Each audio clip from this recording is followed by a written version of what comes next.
I want to, before I speak, several of my colleagues on this side of the aisle over the next several minutes, well, probably for at least more than a half hour, are coming to the floor to discuss what I'm discussing, which is a very important problem we have of rapidly increasing drug prices.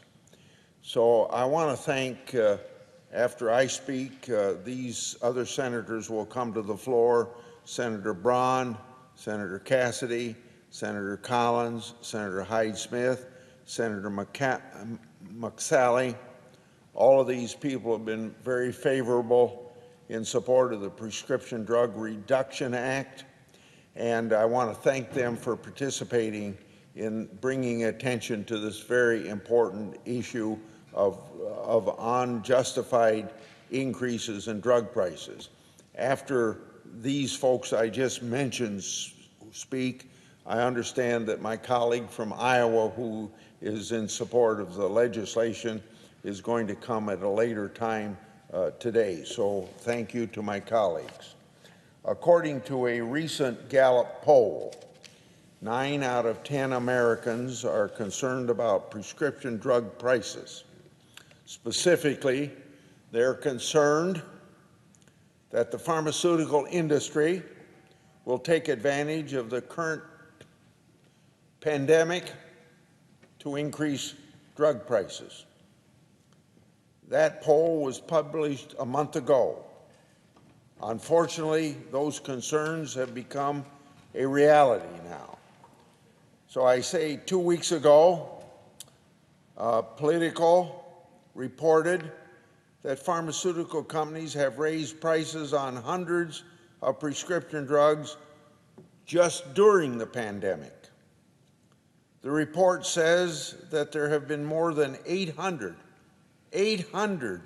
price increases just this year. I've been working on a bill for over a year and a half to stem these increases and rein in drug prices. It would cap costs for Medicare recipients, cap increases in the rate of inflation, and save taxpayers nearly $100 billion. It wasn't simple, but I'm glad to have produced this kind of bill with Ranking Member Wyden and my colleagues here with me today. But I'm disappointed. My partner and all of my Democrat colleagues who approved this bill in committee by a vote of 19-9 declined to co-sponsor an improved version of the bill that they helped put together in the first place. This is the work of about 18 months. I can't be sure why, but I have to assume it's because it's an election year.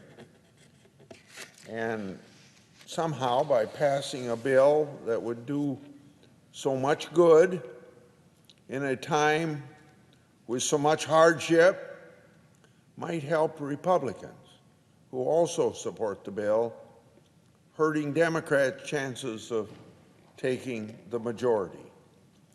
As we consider a new relief bill, we ought to put aside that kind of politics before people method of legislating. We need to approve the Prescription Drug Pricing Reduction Act as part of that package. Our country is facing the most serious public health crisis in a generation. Not just a generation, as you think back, by generations. Millions of Americans are newly unemployed, and many small businesses have slowed or shuttered altogether. People across the country are stretching their paychecks and their savings to get through this virus pandemic. In the CARES Act, passed in March, and in subsequent legislation, we helped slow the hurt caused by this virus. But there's only so much a stimulus check or tax relief can do when your bills just keep coming up and going up, meaning the pharmaceutical bills. These drug price increases are a weight that Americans shouldn't have to bear, especially seniors on whom the virus is taking a particular toll. The increases aren't a result of a functioning marketplace or an industry with healthy competition. Addressing these price increases is also something we all largely agree on. In 2016, the president campaigned on making the marketplace for prescription drugs fairer and more affordable for patients. He won. He even talked about that promise in his State of the Union message when he said he wants Congress to send a bill for him to sign this year. So the president made that campaign promise in 2016, and the president has done many things since then to carry out that campaign promise. He's even helped me in the development of this legislation. Now that's 2016, this is 2020. In 2018, in between now, we've had many House Democrats campaigned on making the marketplace for prescription drugs fairer and more affordable. Many of them won, and they took over the House of Representatives. It's time to put politics aside and finally act.